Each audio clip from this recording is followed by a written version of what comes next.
Hi folks and welcome to the channel. In the previous episode, we were focusing on wiring and getting that kind of thing sorted. There was a lot of things that we had to get sorted, things that were eye-opening and also mind-blowing, what was happening and what people have done. So we've basically reinstated a lot of the wiring back to factory. We try to eliminate any sort of dodgy wiring anywhere. So we've done that. But what I want to highlight in this video is things that are important to get the engine swap from this position into the engine bay and bolt it up. So what you'll notice, a lot of videos on YouTube, they'll boast about, obviously it's an easy engine swap. Yes, it is easy, but there are key things that you need to look at to get the engine swap and to make it easy. So we want to highlight those 5 things. So the 5 things that I've picked up that is required to get the engine from that position in there and bolt it up. So number 1, there's no particular order for obviously the engine swap. So number 1 is oil sump and oil pickup. Now you'll notice that the FTE and the 1HDT, they have different sumps. So you got to make sure that you extract your 1HDT sump and the oil pickup, because it needs to match the components and axle, and it needs to have the relative clearances there. So simple, easy, straightforward swap. You just extract one and they bolt straight up. There is no adaptations, there's no modifications required. So that was number 1. Number 2 is engine mounts. Okay, so engine mounts on your intake side, they match. Your 1HDT and your FTE, they match. They are identical, perfectly identical. However, on the turbo side, they are different. So you'll notice on the FTE, the mount is a lot wider. And obviously the length of the mount is, I can't exactly say if it's exactly the same, but obviously the distinct difference is the width of the mount, and obviously it's got an earth connection on there. So what you'll notice that on the FT and the 1HDT, they share the same block. That means mounting points on the actual engine block itself will be exactly the same. So what that means is that the 1HDT engine mounts will probably be in that position there. So you'll probably find engine mounts locations there, but they'll be full of dust and mud and rust, and so you want to make sure you clean those out first before you introduce your engine mount bolts. Very, very straightforward. And make sure you move that earthing earthing point to your engine block and find somewhere that's suitable, and make sure that side of the engine is grounded or earthed, obviously, to that side of the engine bay, because one side is earthed there on that side, and we've got another side that's earthed there. So you want to make sure that the absolute hell is earthed out of this engine. Go above and beyond. That doesn't hurt. And number 3 is your alternator. So your alternator requires a different plug. Okay, thank you very much. I almost took my head off, but it's okay. So you've got a very different plug on your 1HDT and your FTE. So you'll notice there is a distinct difference, obviously, especially if you have a newer 1HDT or 80 series. Obviously round. Your FTE is obviously a sort of a flatter oval plug. You can get adaptive plugs that go from there to your alternator. You can do that. That's relatively simple. Or you can basically swap your 1HDT alternator onto your FTE. I chose to keep things FTE only and left everything as it is, and just swapped over the FTE alternator plug for my 1HDT plug. So we'll make sure that everything works electrically, test all that stuff, and make sure that works okay. And I think the other item that we want to focus on now is the vacuum hose for your power steering lines. So you'll notice on the FTE that it uses a lot of vacuum lines across the front of the engine and a lot of the sensors over the EGR system. So the vacuum hose on the front of the engine, that gets deleted.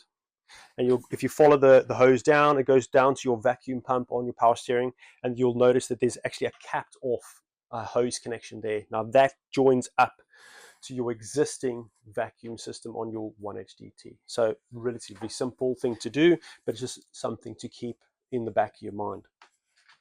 And then we've done other things like obviously the EGR delete. We don't need those anymore. That's going to obviously marry up with our intercooler and various items like that. Power steering lines, very, very simple, or your oil reservoir. it all matches up. It's just match the hoses. If you want to get new hoses, now's the time to do that. And various other items. But those, what we have found, have been the most important items that we have identified. And then obviously from turbo, that's obviously your exhaust outlets. That's because we changed our turbo to the 21L performance. We didn't get the exhaust side, so we extracted the exhaust flange off of our old CT26, and we want to make sure that it bolts straight up to our existing system. For now, we're obviously going to, well, it's not obvious. We are going to upgrade and update our exhaust system. That'll be in a future episode. But for now, just to get everything running and okay, we've obviously extracted that system there. And a key thing to do if you're going to have a newly sort of updated motor in a sort of older vehicle is you want to monitor things such as EGTs, temperatures, and especially if you're doing a performance build, you want to keep an eye on those temperatures. You want to keep an eye on all those things over and above your ECU, because you do not want to rely on a computer. Because as a owner and obviously a mechanic, and you'll become sort of well versed in your engine, you will know your engine, how it sounds. Obviously the temperatures, the normal operating temperatures, and if it moves out of those parameters, you'll know something is not quite right. And there's a good early warning signs. So it's a great thing to do is monitor your EGTs, monitor your temperatures, and then go from there. So if this episode has been helpful to you and has given you sort of any insight into obviously what you require, if there's anything I've left out, let us know down in the comments below. If you have any questions or anything like that, let us know again in the comments, or you can email us. We're more than happy to help. The other thing, just before we go, is this has come from an automatic vehicle. It's going into a manual. Make sure you get your flywheel, your clutch, all that kind of stuff sorted. It's quite simple to extract your bell housing from your engine. Very, very simple process. Quite easy to do that. We've got an MPC 1300 Newton meter clutch, and we've very simple install. There's no point even showing you how we did it, because it's so easy. It's literally bolt straight up. Everything works. It was super simple. So, and now we are in a position to get this in there.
So we're excited. We want to get it in there. We want to make this progress. And then we want to start making these videos start flowing and obviously take you through the ups and downs that we're experiencing. So hopefully this has been insightful. Again, comments, suggestions, anything like that, let us know.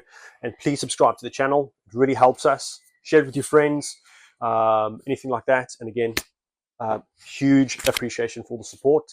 Really appreciate you guys, and we will definitely see you in the next one. If I'm not back in 5 minutes, just wait longer.